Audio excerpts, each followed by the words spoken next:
from an investor. We are an equity and debt crowdfunding platform here in Finland and now here in Europe. I'm going to use a few more slides just to walk through what crowdfunding actually is and how it works. How many of you are familiar with crowdfunding as a term? And okay, great.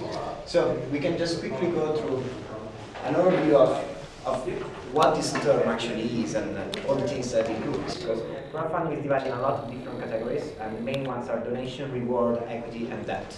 So donation, reward, crowdfunding are basically projects looking for funding for testing the market, or because they want to see if the product works, they need some money for production, and so on.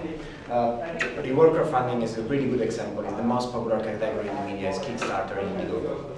On the other side of the bridge, almost, there is equity and debt crowdfunding. Equity and debt crowdfunding always involve a company which is registered, which is issuing shares or bonds to investors. So there is a bit of a difference here, because the kind of community that you go and tap and the kind of information that you need to give out, they are different in reward and in equity, for example. A bit more about also the industries as a trend.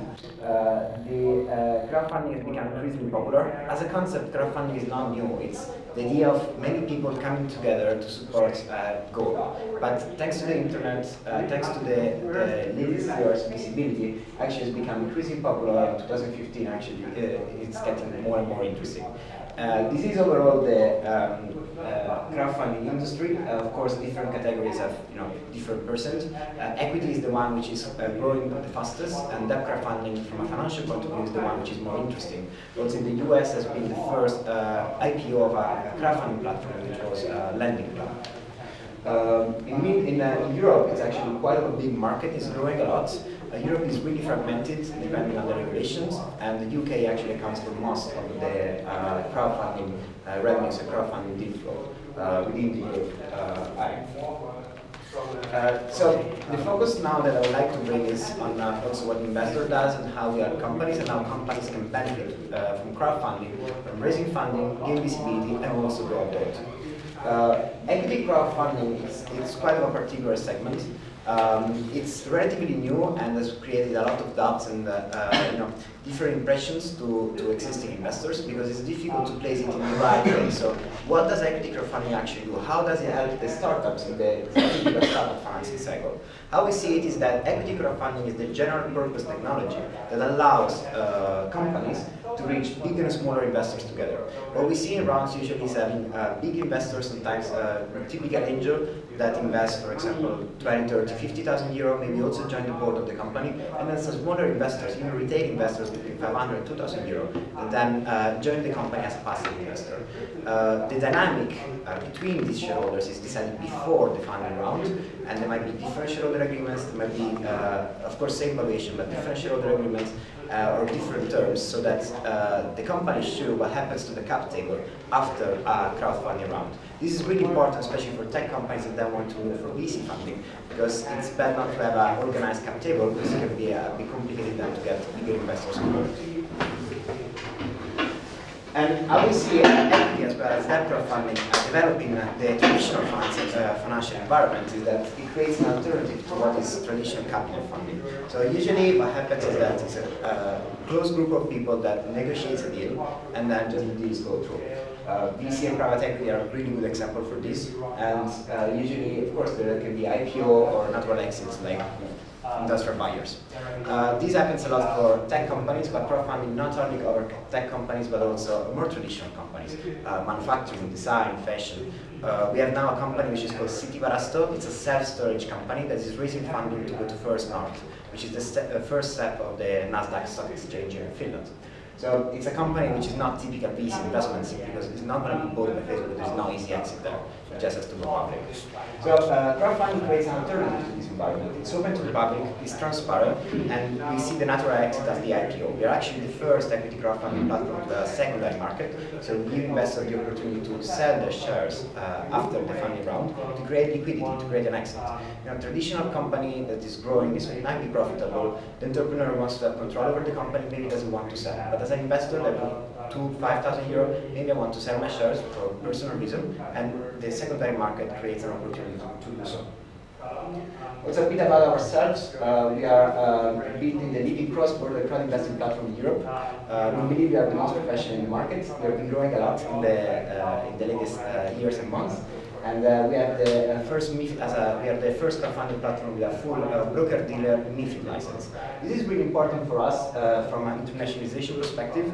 And the first country actually we are entering and we already have a relationship there is the UK. Because every country you go in Europe, there is a different law about raising funding. MiFID is that it's banking regulation and it's harmonized among Europe. So it makes it easier and to enter new markets, also increase the kind of controls and checks that we need to do on companies as well as investors. So it makes it safer and increase the trust level in the funding environment. Just a bit more about also our background, because we believe they're really close to what is the traditional financial environment. All our board members, founding members have a law or a financial background.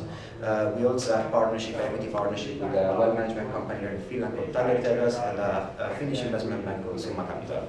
We see this as important because it keeps us close to what is traditional finance and allows us to work with them even more in the future.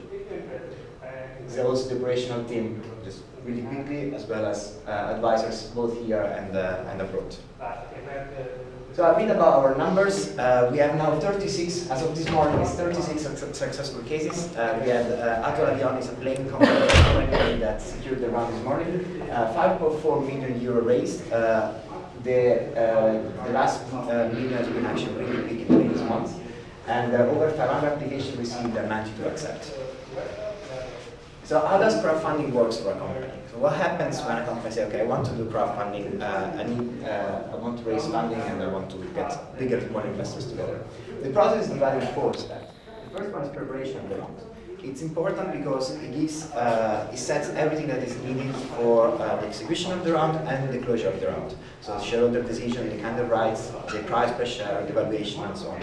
As well as all the documents that are needed, so the pitch, we call it, is the profile of the company, and all the investment materials. Then there is a hidden phase. At this point, the fundraising round starts, and is divided between hidden and public.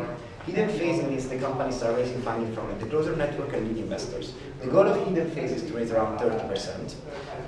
The reason to have a hidden phase is first of all to test the market, so to start getting feedback, understand is this something that is working, is there some major pitfall, and to raise the initial funding. We've seen that companies that go from hidden to public at least 30%, out of those 77% of them are successful. Companies that go with less than 30%, only 17% are successful. So what happens here is that there's a lot of validation, a lot of checks between investors to see, okay, is there someone investing in this company already? And going public with 0% and stay there for 2 weeks means that there is something wrong. You can speak on the platform with entrepreneurs, you can see the questions that everyone asks. So there is a really strong screening of them from the public. Then finally, at the end of the round, the main thing is that the entrepreneur checks people that have invested and accept or reject them. So it's important because you can, of course, have control of who's going to become the shareholder and say, okay, this person is a competitor, I don't want to accept it. So the person gets the money back and you won't become a shareholder. And just a bit about examples of crowdfunding. Equity crowdfunding and debt crowdfunding in the future. They're quite different from traditional reward crowdfunding or Kickstarter because they also cover more traditional B2B companies. We have 3 examples here. The first one is Suppilo. Suppilo is a company that does drug distribution in the pharmaceutical industry. So it's really not the kind of case that you will find on Facebook when you start a campaign. The reason it's interesting is because it's a financial investment. It's an opportunity for investors to diversify. The kind of people that would like to be involved in this case, as well as, for example, we have the City Varasto case or other cases that we closed basically in the B2B industry, is that these individuals that are invested in funds, stocks, bonds, and they want to look for something a bit more exciting. It can be something at early stage, or it can be something like City Varasto a bit of a later stage. It can be even a bond issue with an interesting interest rate that balance their portfolio. Then we have other cases that are less financial at stake, and these are more driven from emotional. So we have, for example, Bruggery, which is a brewery in central Helsinki. Bruggery is typical emotional case. Of course, breweries can be a good financial investment, but the big motivation here is to become part of a community and say, okay, this is my beer. And then finally, cases like Arctic15, for example, the movie with the Nazis on the moon, they've been doing a crowdfunding campaign to us before the Indiegogo campaign in the fall, and that's self-expression. So I like the movie and I think it's interesting and I want to invest in it, so I want to be part of this company. Same thing goes, for example, we had a HIFK football club and a Vasa Sport, the ice hockey team. So just a bit more then on how does crowdfunding help company to go abroad. We have an example, you didn't have the slide unfortunately, but it's a company called Merpas. Merpas is a company from Mikkeli that has already a couple of million revenues, positive EBITDA, really interesting case, 9-year-old, that produced a first aid kit. So the kind of thing you find in the wall, that's for first aid, that's mandatory for the 20. They've been working in Finland. They came to us to raise funding to go abroad in the Nordics and the UK. Their round has been really interesting. There is around 150,000 euro. From our lead investor, they had a couple of investors that were particularly interested. They negotiated with them and they joined the board of the company, so to help them in a more active way. And then some smaller investors, actually, the smallest investment was around 300 euro. That's now a bit of a more passive role.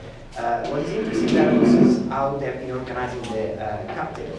So bigger investors that have an active role have been signing a shareholder agreement, so to decide in advance how the dynamic will work, all the board involvement and so on, and how to help them also to expand. And then smaller investors did not sign a shareholder agreement, and they have the opportunity to sell their shares in the secondary market. So they create on one side a management team that can help and provide what's called smart money. And then on the other side, smaller investors that are good for visibility, but of course they also see the financial opportunity that is behind this kind of company. So just to conclude quickly, I'm not sure how much time I have. The use of equity and debt crowdfunding then from an internationalization perspective has several advantages. One thing is the possibility to find a typical angel that can help with expertise, not only money, to go abroad. The other thing is to test the market that you want to reach and start gathering investors in that market, so you can get a feedback, you can understand what the market looks like, you can start looking for contacts there. And then finally, of course, overall visibility for the company and the funding that you need to go abroad. Depending on the kind of companies, some have more or less investors that come from abroad. An example of Arctic15, they had investors from 29 different countries, while Bruggery, they had the pitch in Finnish and all the investors that were actually from Finland, of course. So it really depends what the company is looking for. With an English pitch, with a good preparation of the round, and targeting the right investors in especially in the hidden phase, it's possible to use crowdfunding to expand, get out of Finland, and look for new markets. With a pitch which is local, of course, depending on what the company wants to do, then it would be mostly Finnish investors. For tech companies, I would really not suggest that. So feel free to ask me any question later or discuss more. Thank you.